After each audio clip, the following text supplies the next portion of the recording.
Aujourd'hui, plus d'un Français sur 10 possède un chien. Si nos toutous sont nos compagnons préférés, c'est parce que nous avons l'impression qu'ils nous comprennent, qu'ils réagissent comme nous et qu'ils sont même capables de capter nos émotions. Alors les chiens pensent-ils comme nous?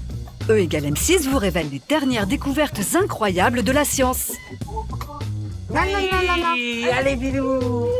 Allez, Lily. Dans la famille Lalande, les chiens, c'est une passion. Kimi, 6 ans, a déjà le sien. Cet adorable bichon frisé. J'ai l'impression qu'il me comprend. Quand je lui dis de me faire un câlin, il vient tout de suite et il se blottit contre moi. J'ai aussi l'impression qu'il comprend mon envie de jouer ou non. T'es un bon chien. T'es le meilleur chien du monde. Les chiens semblent souvent calquer leur comportement sur le nôtre. Mais est-ce vraiment le cas?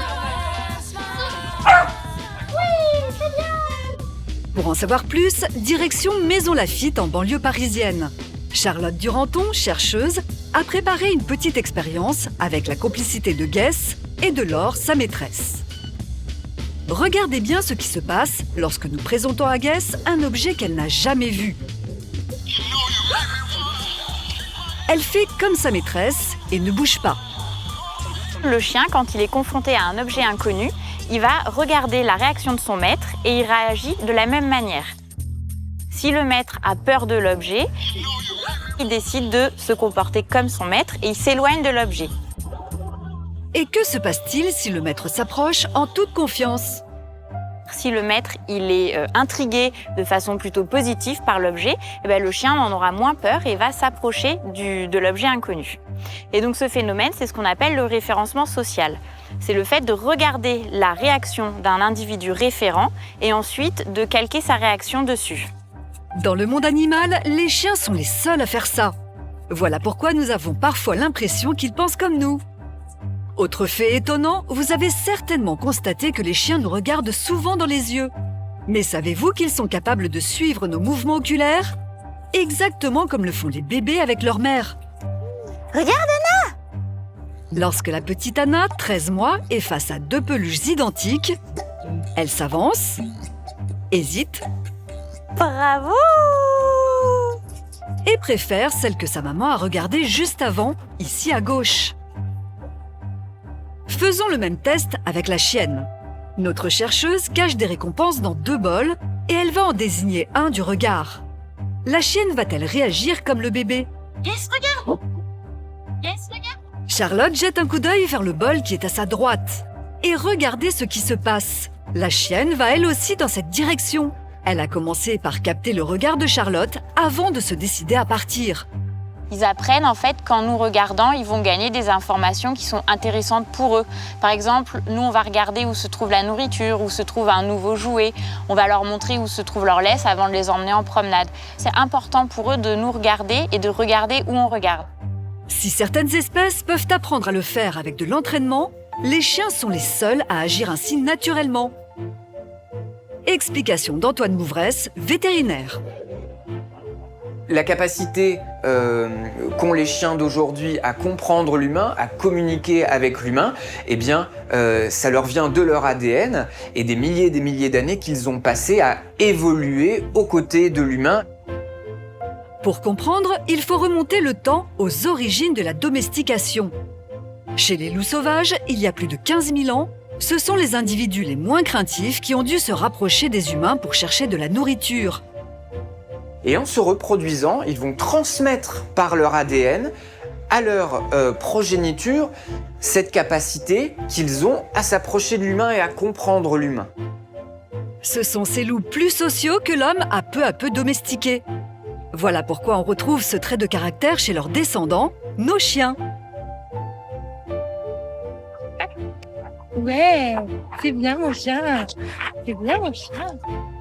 Vous savez maintenant pourquoi les chiens sont étonnamment adaptés à notre comportement. Mais sont-ils aussi sensibles à nos émotions? Des fois, par exemple, quand mon petit frère m'embête et que je suis triste, il vient tout de suite me voir pour me réconforter.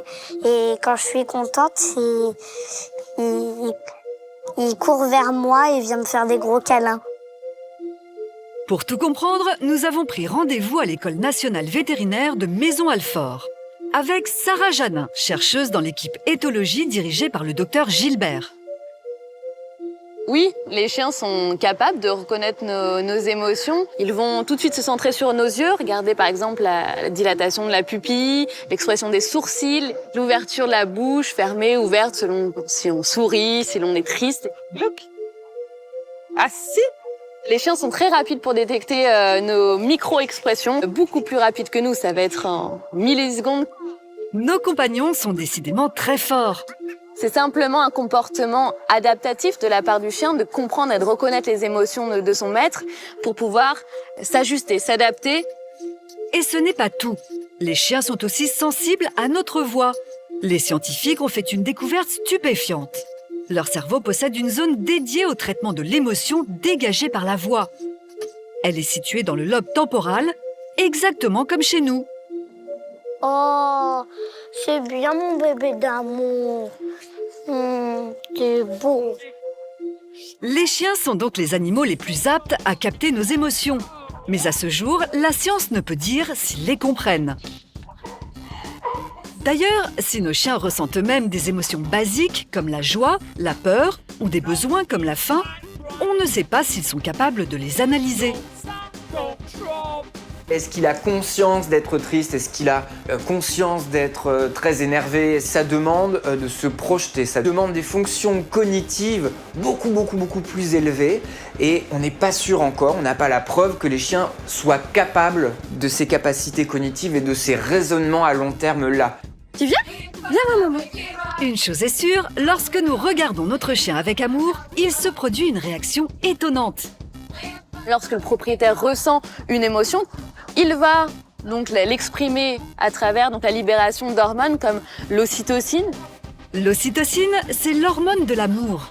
Et c'est ce que le cerveau sécrète lorsque vous interagissez avec votre chéri ou vos enfants. Eh bien, votre toutou, lui aussi, est connecté à votre cerveau. Cette augmentation du taux d'ocytocine chez le propriétaire va entraîner une augmentation également du taux d'ocytocine chez le chien. Donc il y a vraiment une contagion émotionnelle en fait. Le meilleur ami de l'homme n'est donc pas forcément plus intelligent que d'autres espèces. Et il ne pense pas comme nous les humains. Mais à force de nous côtoyer, il a appris à lire en nous comme dans un livre ouvert, ce qui nous donne parfois l'impression qu'il pense vraiment comme nous.